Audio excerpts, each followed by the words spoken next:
Las leyes de los signos son dos. Tenemos la ley de signos para suma y resta y la de multiplicación y división. Y es lo más importante cuando vas a empezar a resolver un ejercicio, identificar cuál ley es la que vas a utilizar, porque si no te lleva a realizar un procedimiento diferente.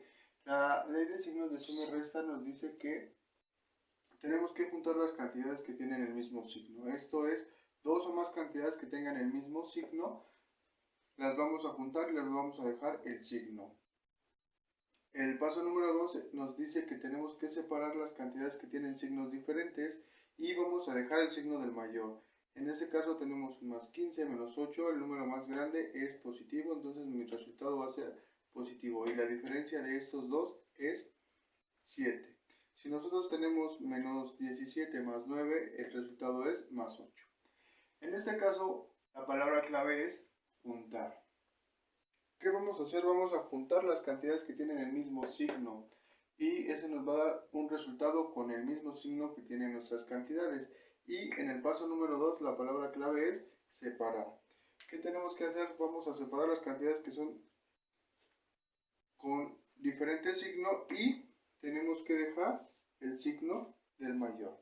Después pasamos a la ley de multiplicación y división. Esta en su naturaleza es más sencilla. Nos dice que al multiplicar signos iguales el resultado va a ser positivo. Y al multiplicar signos diferentes el resultado va a ser negativo. Debemos de recordar que en una multiplicación solo podemos tener dos partes y en una división también. Si nosotros multiplicamos más por más, el resultado es más. Menos por menos, el resultado también es más. Y en la división, no me importa qué número sea más grande, cuál esté arriba, cuál esté abajo. Si son signos iguales, el resultado es positivo.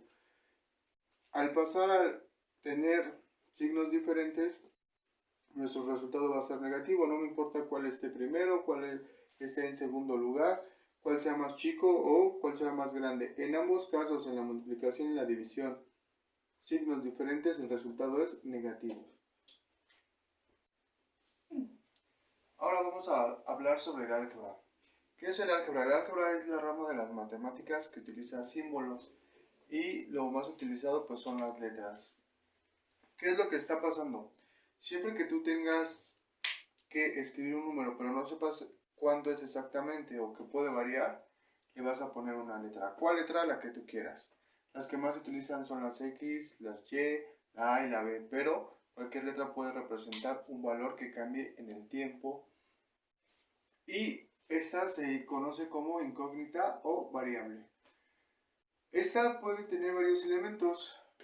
Uno es el exponente. Ese nos dice cuántas veces se está multiplicando por sí misma.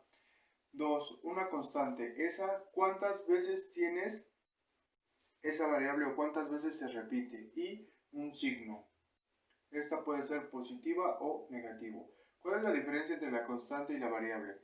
La variable está representando algo, pero no sabemos cuánto es, y la constante, esa hoy y mañana va a ser lo mismo. Aquí tenemos dos pequeños ejemplos en el que tenemos 3x elevada al cuadrado. Tenemos un exponente 4, tenemos la variable que es x y una constante que es 3.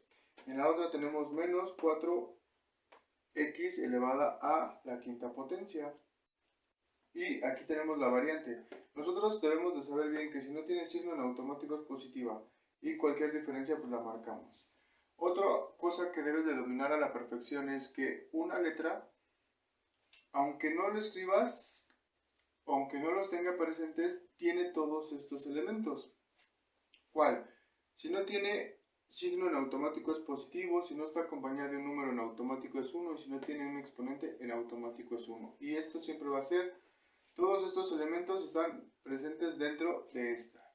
Y vamos a ver cómo se suman y cómo se restan, se multiplican y se dividen estas variables. Para sumarlas y restarlas, para empezar debemos de identificar si son semejantes. Dos términos o dos partes de una ecuación son semejantes cuando tienen la misma letra y el mismo exponente. Si no se cumplen estas dos condiciones, no podemos sumar o no podemos restar porque es la parte fundamental para empezar a operar. En este ejemplo tenemos 6x elevada al cubo más 4x elevada al cubo. Como son signos iguales, los voy a juntar y eso me da como resultado un 10. Aquí te apunté que primero debes de identificar si son semejantes, después vas a operar los signos. Signos iguales los vas a juntar, signos diferentes los vas a separar y vas a dejar el signo del mayor y después vas a operar los números con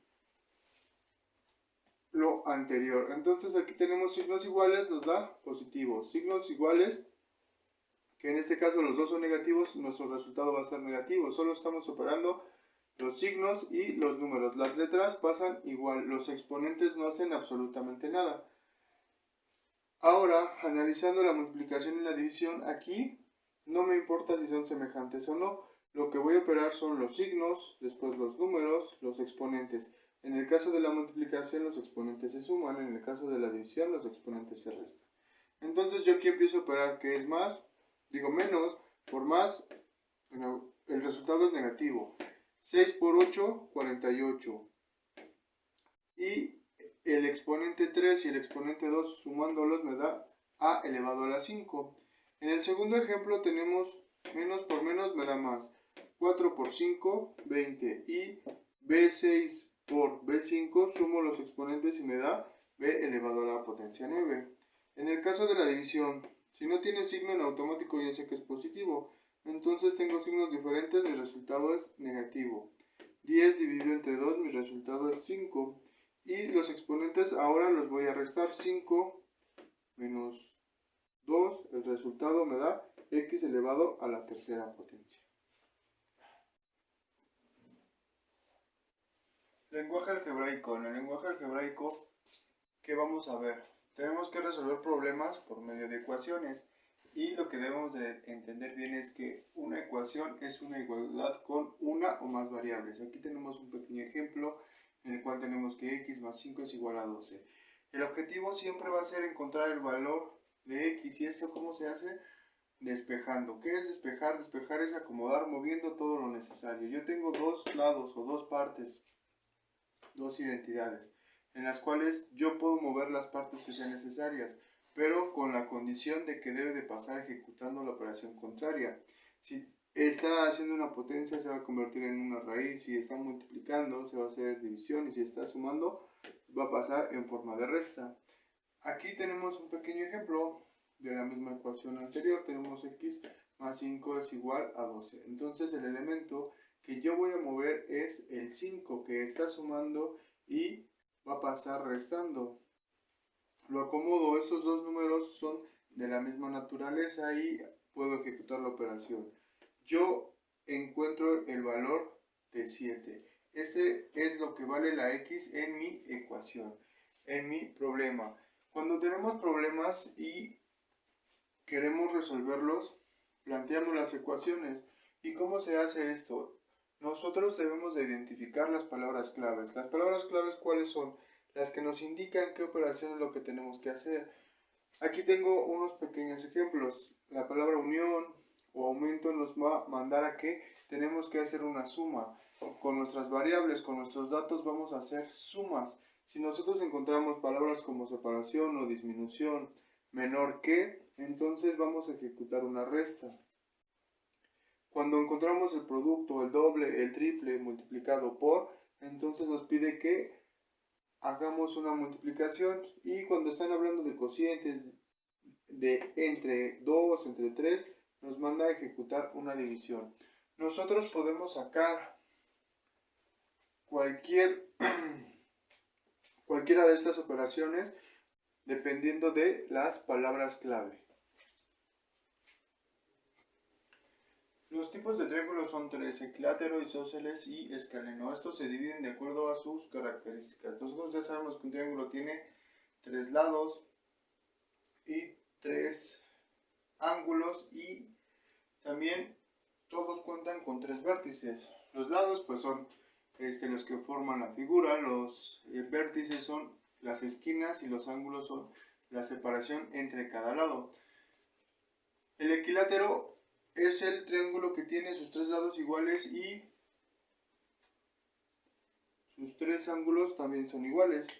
El isósceles tiene dos lados iguales y uno distinto, y este tiene dos ángulos iguales y el tercero es de diferente medida y el escaleno, ese tiene sus 3 lados distintos y tiene 3 ángulos diferentes.